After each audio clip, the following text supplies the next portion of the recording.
கோவையில் கணவர் இறந்தது தெரியாமல் சடலத்துடன் 6 நாட்கள் மனநலம் பாதிக்கப்பட்ட மனைவி வசித்த சோக சம்பவம் நிகழ்ந்திருக்கிறது. கூடுதல் விவரங்களோடு இணைகிறார் செய்தியாளர் கார்த்திக். கார்த்திக், என்ன நடந்தது? முழு விவரங்களை பதிவு பண்ணுங்க. வணக்கம். கோவை தெற்கு உக்கடம் பகுதியை சேர்ந்தவர் அப்துல் ஜாபர். இவருக்கு திருமணமாகி மகன் மற்றும் மகள் உள்ளனர். இவர் கடந்த 4 நாட்களுக்கு முன்பு உடல்நலம் முடியாமல் உயிரிழந்திருக்கிறார். ஆனால் இந்த சம்பவம் அவர் வீட்டில் இருந்த மனைவிக்கே தெரியாமல் 5 நாட்களாக உயிர் இல்லாமல் வீட்டில் இருந்திருக்கிறார்.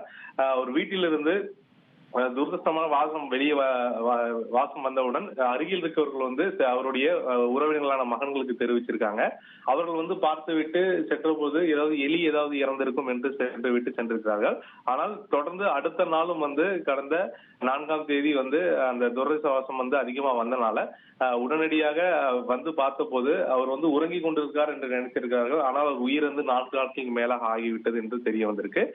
உடனடியாக பெரியகடை போலீசார் இந்த சம்பவம் தொடர்பாக வழக்கு பதிவு செய்து அவர் உடலை பிரேத பரிசோதனைக்காக அரசு மருத்துவமனைக்கு அனுப்பி வச்சிருக்காங்க. அவர் உயிரிழந்தது தெரியாமல் அவருடைய மனைவி வீட்டிலே இருந்தது. அவருக்கு மனநலம் பாதிக்கப்பட்டு இருப்பதாகவும் முதல்கட்ட தகவல் தெரிவிச்சிருக்காங்க. ஆனால் ஒருவர் உயிரிழந்து 5 நாட்கள் வரைக்கும் அவர் வீட்டில் இருந்தது அருகில் இருப்ப அனைவருக்கும் ஒரு சோகத்தை ஏற்படுத்தியிருக்கு.